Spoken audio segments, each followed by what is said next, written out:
अब देखिए भक्ति कैसे जागृत हुई, भक्ति कैसे जागृत होती है। कभी भी भगवान की मूर्ति को पाषाण की मूर्ति, धातु की मूर्ति या भगवान के बजाय मूर्ति ना समझो।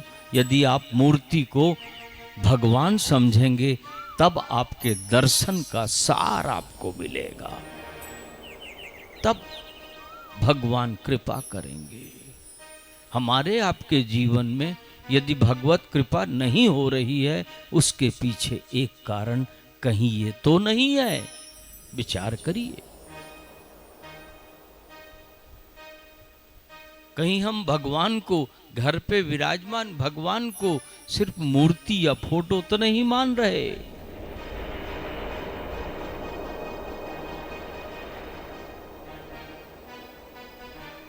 यदि आप और हम भगवान की मूर्ति को, भगवान को यदि मूर्ति मानकर चलेंगे, चित्र मानकर चलेंगे, फोटो मानकर चलेंगे, तो भगवान भी हमें जीव प्राणी नहीं, हमें भक्त नहीं, हमें चलता फिरता पुतला मानकर चलेंगे।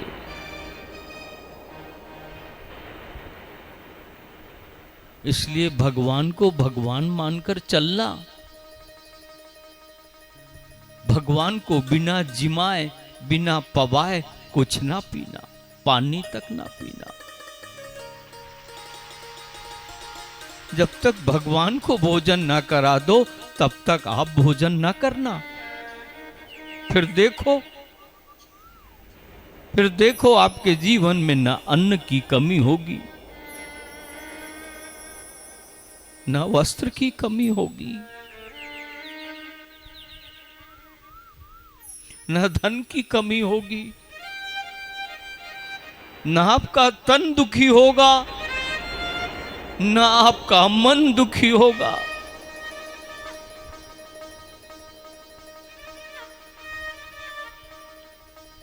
जब आप भगवान को भगवान समझेंगे तब। और भगवान को आपने यदि मूर्ति समझ लिया, भगवान को आपने चित्र समझ लिया,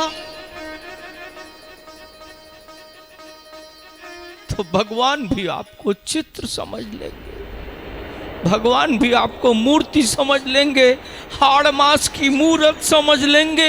यदि हमने भगवान को संगमरमर का या पीतल की मूर्ति समझी तो भगवान भी हमें हाड़ मास की मूर्ति समझ लेंगे। याद रखो।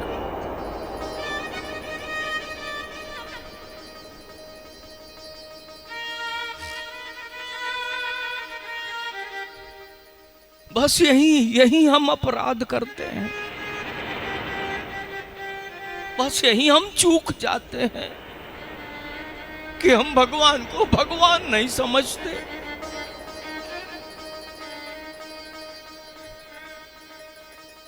यही हमसे गलती। और फिर भगवान को दोष देते हैं कि भगवान ने हमारी सुनी नहीं है।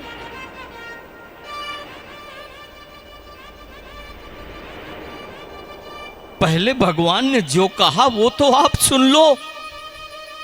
भगवान जो कह रहे रामायण में, गीता में, पुराण में, उनकी तो सुन लो, उनकी तो मान लो, तब हमारी भी वो सुनेंगे।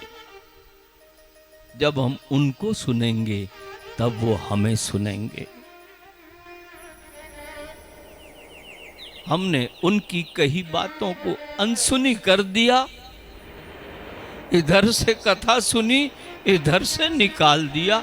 भगवान भी आपकी अर्जी को इधर से सुनेंगे और इधर से निकाल देते हैं, क्योंकि जैसा बोएगा वैसा ही पाएगा ना।